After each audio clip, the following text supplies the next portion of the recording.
السلام علیکم دوستو، اللہ تعالیٰ کی محبت کیسے حاصل ہوتی ہے؟ کیا آپ جانتے ہیں کہ رمضان ہماری زندگی میں کیوں آتا ہے؟ مجھے یوں محسوس ہوتا ہے کہ رمضان اللہ تعالیٰ کی طرف سے عطا کیا گیا ایک خاص موقع ہے، ایک سنہرا موقع، تاکہ ہم اپنے ایمان کو مضبوط کریں، اپنے دل کو پاک کریں اور اپنی منفی عادتوں کو ہمیشہ کے لیے چھوڑ دیں۔ رمضان ہمیں صرف بھوکا پیاسا رہنا نہیں سکھاتا، بلکہ یہ ہمیں سکھاتا ہے کہ اللہ کی خاطر رک جانا کیا ہوتا ہے۔ جب ہم اللہ کی رضا کے لیے روزہ رکھتے ہیں تو در حقیقت ہم اللہ تعالیٰ سے یہ اعلان کر رہے ہوتے ہیں، اے اللہ، ہمیں جتنی محبت دنیا کی لذتوں سے ہے اس سے کہیں زیادہ محبت ہم آپ سے کرتے ہیں۔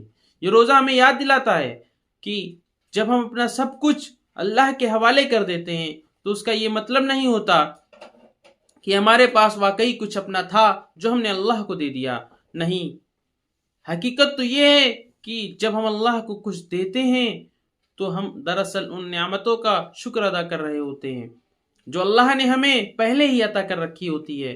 اس سے ایک مثال سے سمجھیں، جیسے آپ اپنے والد سے 50 روپے لیتے ہیں اور پھر وہی 50 روپے واپس انہیں دے دیتے ہیں، تو کیا وہ روپے آپ کے تھے؟ نہیں، وہ تو شروع سے ہی آپ کے والد کے تھے، آپ نے صرف امانت لوٹائی۔ بلکہ اسی طرح ہم جو کچھ اللہ کو دیتے ہیں وہ اصل میں اسی کا دیا ہوا ہوتا ہے۔ اصل مسئلہ یہ نہیں کہ ہم اللہ کو کیا دے رہے ہیں، اصل مسئلہ یہ ہے کہ ہم کس چیز کے غلام بن چکے ہیں۔ ہماری چاہتیں، ہماری خواہشات ہمیں اپنا غلام بنا لیتی ہیں، اور جس چیز سے دل لگ جائے وہی غلامی بن جاتی ہے۔ اللہ تعالیٰ ہم سے ان چیزوں کو چھوڑنے کا کہتے ہیں جو ہمیں جھکاتی ہے، جو ہمیں کمتر بناتی ہے، جو ہماری روحانی آزادی میں رکاوٹ بنتی ہے۔ اللہ تعالیٰ چاہتے ہیں کہ ہم اعلیٰ رہیں کیونکہ اس نے ہمیں اعلیٰ پیدا کیا، لیکن ہم کیا کرتے ہیں؟ ہم خود کو کمتر بنانے میں لگے رہتے ہیں۔ ہم ان چیزوں کے پیچھے جھکتے ہیں جو اللہ کی نظر میں ہمارے مقام کو کم کر دیتی ہے۔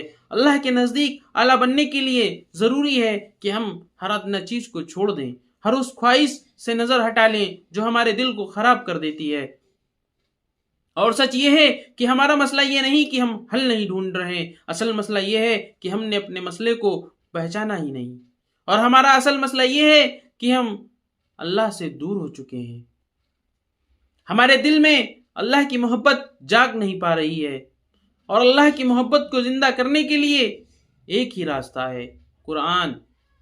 قرآن کو صرف پڑھنا نہیں بلکہ قرآن کو سمجھنا ہے، قرآن پر غور و فکر کرنا ہے، قرآن کو اپنی زندگی کا حصہ بنانا ہے، کیونکہ آپ کے ہر سوال کا جواب قرآن میں ہے۔